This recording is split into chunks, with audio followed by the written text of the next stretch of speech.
Hello, আসসালামু আলাইকুম। আজকে নিয়ে আসছি একটু ভিন্ন ধরনের ছোটো বেগুন ভর্তা। তো আমি বেগুনগুলোকে এইভাবে কেটে নিয়েছি, দেখেন মাঝখান ছোটো ছোটো বেগুন, তো এটা আমি মাঝখান বরাবর কেটে নিয়েছি। তো এইগুলাকে আমি এখন ভালো করে লবণ এবং হলুদ দিয়ে কিছুক্ষণ মেখে রাখবো। কিছুক্ষণ মাখাবো।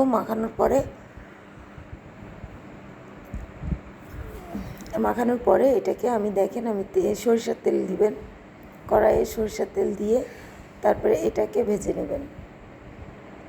আপনি কুকিং অয়েল দিলে কিন্তু এটার স্বাদটা পাবেন না, তো এটাকে সরিষার তেলই দিতে হবে। তারপরে একদম মুঠো ভরে আপনাকে আমি এখানে বড় বড় 2টা রসুন ইউজ করেছি, এখানে বড় বড় 2টা পেঁয়াজ ইউজ করেছি। তো দেখেন আমি কিন্তু আগে লাল মরিচটা ভেজে নিয়েছিলাম, তো ওটা তুলে রেখে দিয়েছি।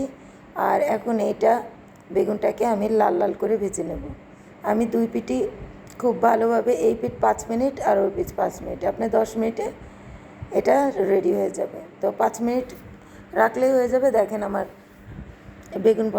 বেগুনটা সেদ্ধ হয়ে গিয়েছে।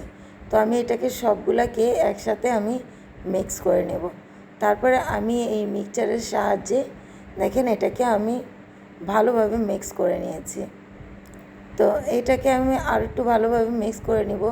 এখন এই যে লাল মরিচ যে ভেজে রেখেছিলাম, এটা আমি লবণ এবং মরিচ দিয়ে ভালোভাবে চিলি ফ্লেক্স করে নিয়েছি। তো এই চিলি ফ্লেক্সটা আমি এখানে দিয়ে দিলাম। তো এটা খুবই সহজভাবে এই বেগুন ভর্তাটা বানানো হয়েছে। আপনি চাইলে বাসায় 10 মিনিট সময় হলে আপনি এটা করে নিতে পারেন। তো এটাকে আমি ভালোভাবে ভাজবো যতক্ষণ না এইটা বেগুনের একটা পানি পানি ভাব থাকে, ওটা আঠালোভাবে পরিণত হয়ে যাবে, তখন আমার এটা হয়ে যাবে।